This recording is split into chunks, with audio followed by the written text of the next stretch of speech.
I hope you had a happy Halloween. But now it's November. Sweet. And today we'll do our first Bellringer. We're going to wrap up quarter number 1 this week. Friday of this week is the last day of the quarter. And then, we're going to move into a new classroom. And so today in my Bellringer, but it's going to be a little bit longer than normal, but I'm going to walk you through the lab so you can work through some of that. And then I'm also going to remind you of some things you need to tidy up before the beginning of next quarter. All right? Let's do this.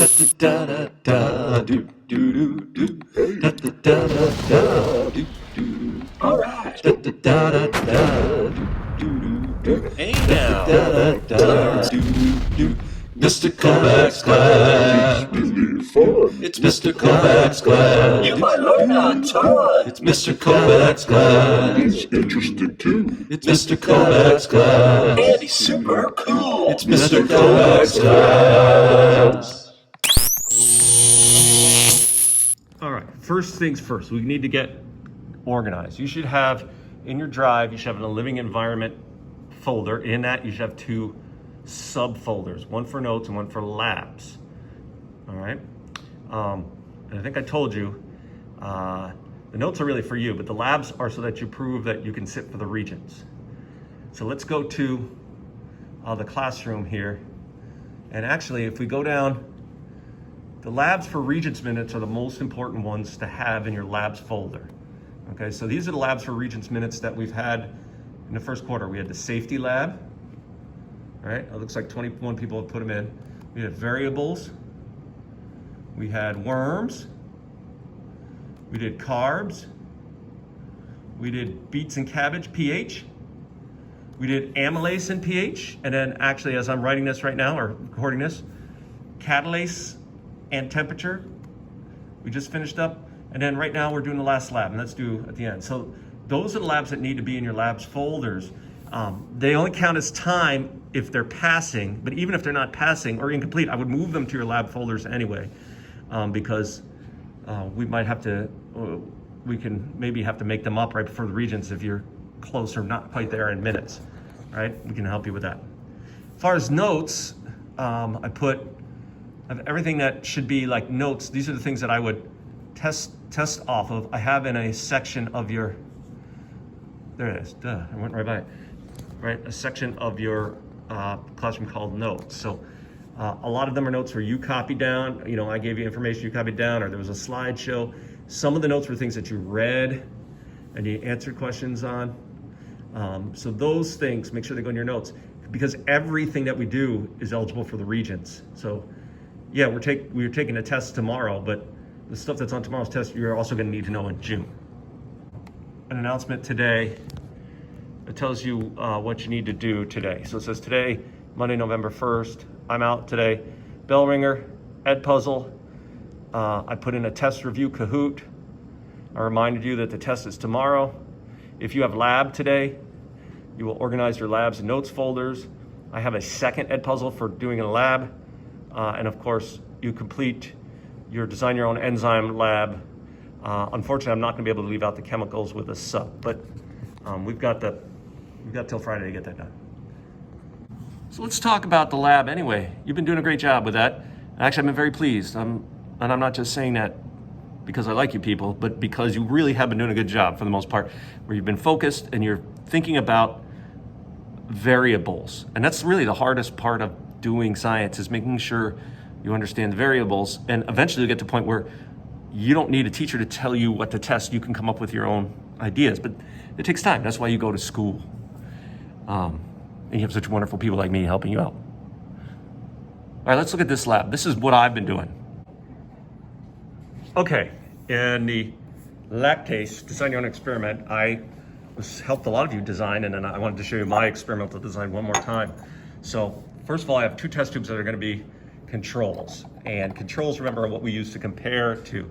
And why do I need controls? Because I don't know how Benedict solution reacts to milk. So I'm gonna fill one of those test tubes with like 2 milliliters of milk, right? And then I don't know how Benedict solution reacts to lactase. So I'm gonna put 2 milliliters of lactase in there too. Okay, I'm gonna let them sit for 5 minutes at room temperature, which they should already be at. And then I'm gonna test them with Benedict's. And that'll be my control. It'll show me what Benedict's look like.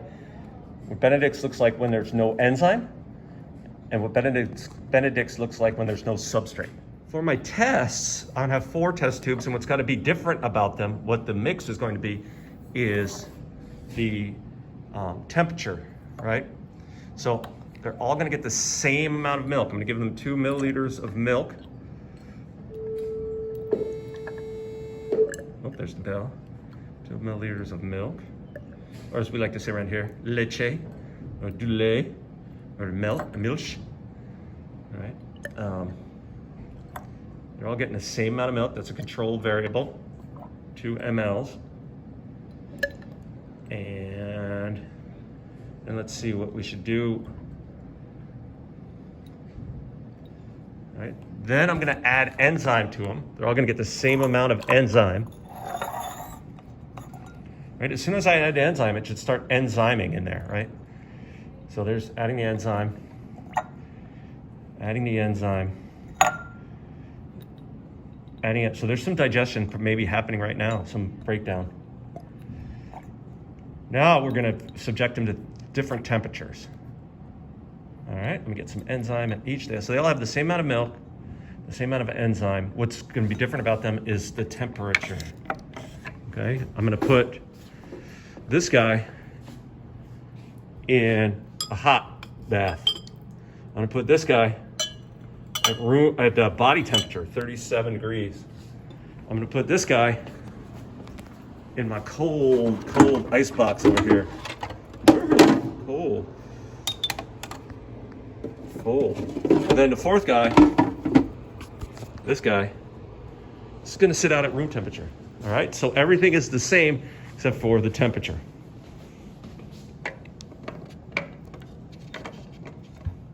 Okay, so here are my results. Now I've got all my test tubes in order here. So these are my 2 controls. Right, the first one here, that's just milk with Benedict's, and there's no reaction, but it's kind of a purpley blue. If I put lactase with Benedict's, I get kind of a green, which shows me that there was a little bit of sugar in the lactase enzyme solution, right? I mean, it makes sense. It was vanilla flavored to be eaten. All right, this is interesting. Here's my cold, okay? My cold one, you can tell it's definitely lightened up, right? So I would have expected the cold one to look like, you know, if it looked either blue or green or bluish green, that means nothing happened. But something happened in the cold, but not a lot. Body temperature became kind of this greenish yellow. I'm sorry, room temperature greenish yellow. Body temperature became more of a bright yellow. And then hot is kind of like no reaction. It's kind of like in between. So if these are my no reactions, I'm gonna give these a number. I'm gonna say this is reaction level 1. This is also reaction level 1. This one has got some green in it, so I'll call that a 2. And the one that's all yellow, no green, that's a 3. And so that's what I can graph. So 0, 1, 2, 3, 0. All right, let's see what that looks like.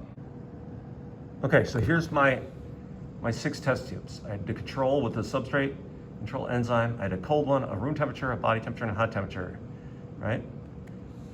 And we said both the controls would be a 0. That's our control. And then we compared all the other ones to them, right? We said the cold then got a 1. There was a little bit of a change, not much. The room had a little more change, a 2. Body temperature had even more change, a 3. But hot went back to the same amount of change as cold. All right, so there's my data. If I wanted to make a graph, I just select those cells, go to Insert Chart. There it is, Chart. There it is, and I want to make a column chart. All right. So it compares my control. So each one of my test subjects had more of a reaction than a control, and the body temperature one had the greatest reaction. And then that's the graph I can put in, you know, by like downloading it as an image and then copying and pasting into my lab report. All right, lots to do today.